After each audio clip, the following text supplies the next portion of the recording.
Saímos correndo quando vimos aquele som macabro vindo dentro daquele mato escuro, que até se esquecemos que estávamos armados. Enquanto corríamos por nossas vidas, aquilo vinha quebrando o mato igual um trator, com uma fúria, que se tivesse nos pegado, teria nos triturado, só restando nossos pedaços espalhados pelo campo, como ele deixou o nosso rebanho inteiro. Olá.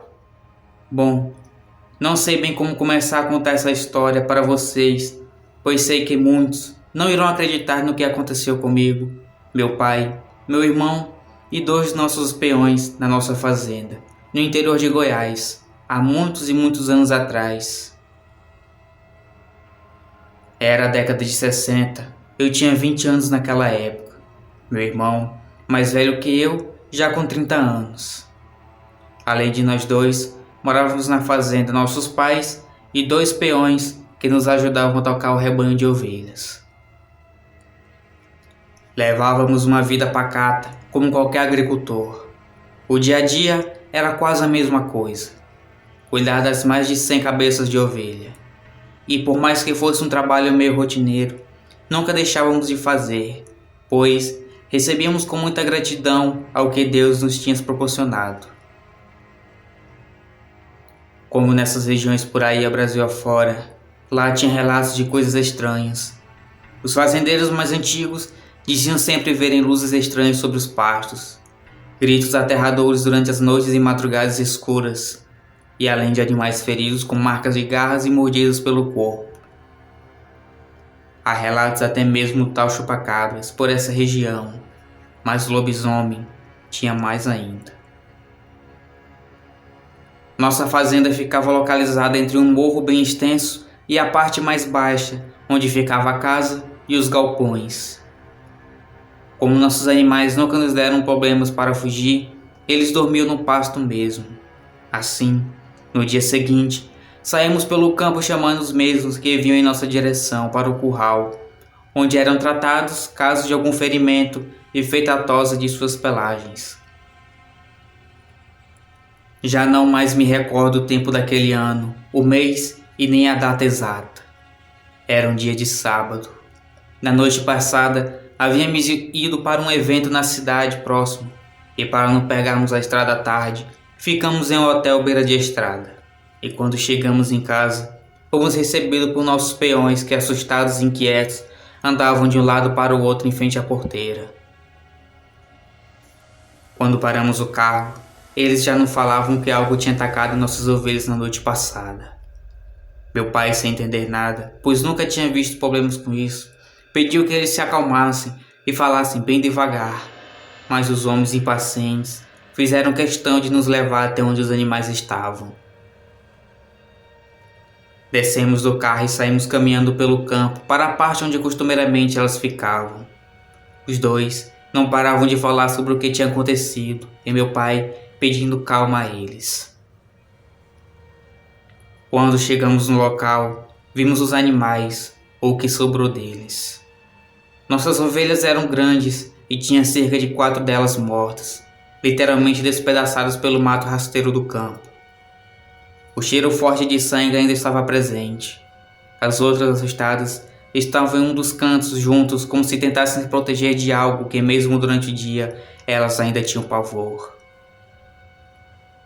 Poderia ser ataque de onça, disse meu pai, mas os homens diziam que isso era quase um ataque de zero, pois, devido ao campo aberto, elas não se atreveriam tanto assim e eles tinham experiência com isso. Não dava para aproveitar nada dos animais. Cavamos uma vala no campo mesmo e lá as enterramos os restos e voltamos para os nossos afazeres. Já havia se passado 4 dias desde aquele ocorrido. Era final de semana. Meu irmão iria sair com os amigos e meus pais iriam para a igreja. Eu iria ficar na fazenda junto com os homens que, mesmo tendo passado aquele tempo, ainda comentavam o ocorrido.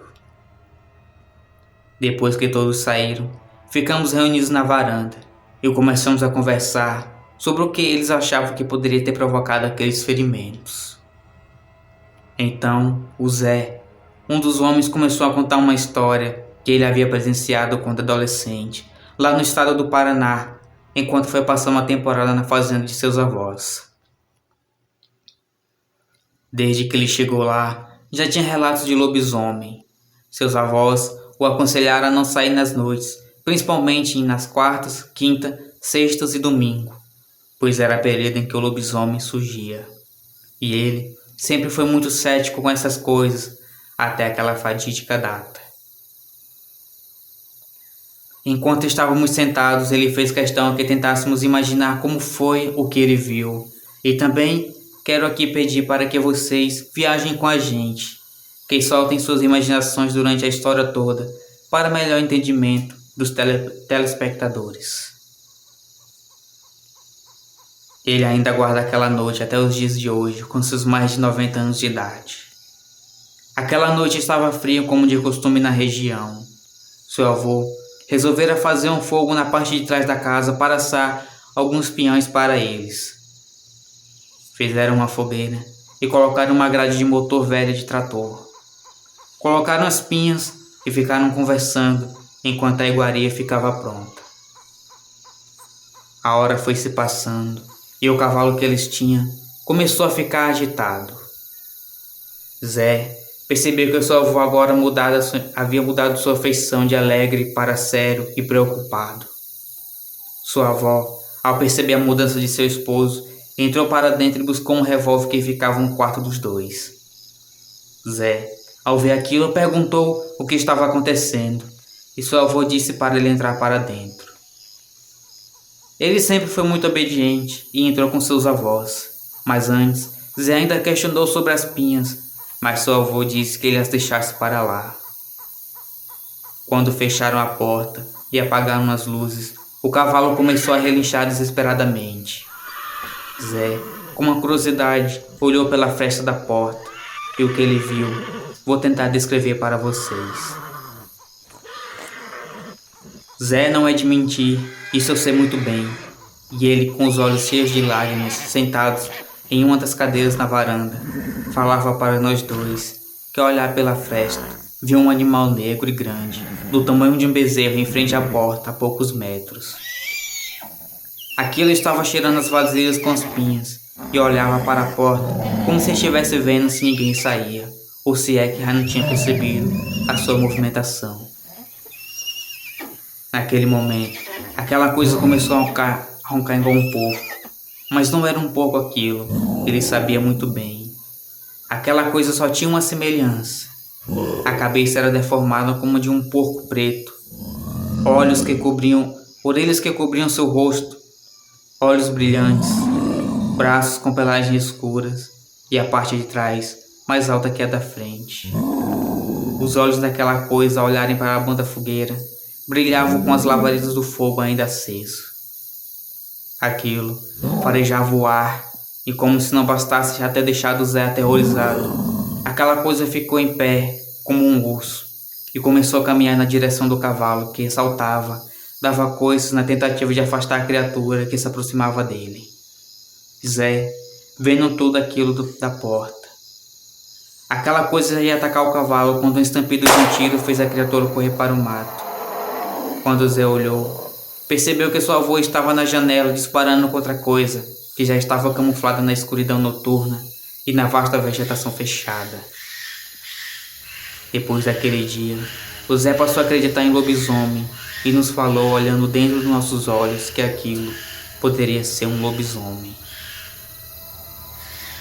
Foi até difícil falar algo depois que ele contou aquela história.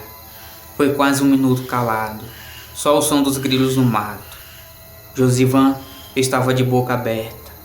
Eu ainda quis dizer que poderia ser onça ou outra coisa que tinha atacado as ovelhas, mas ao olhar para o céu, eu vi que a lua estava cheia.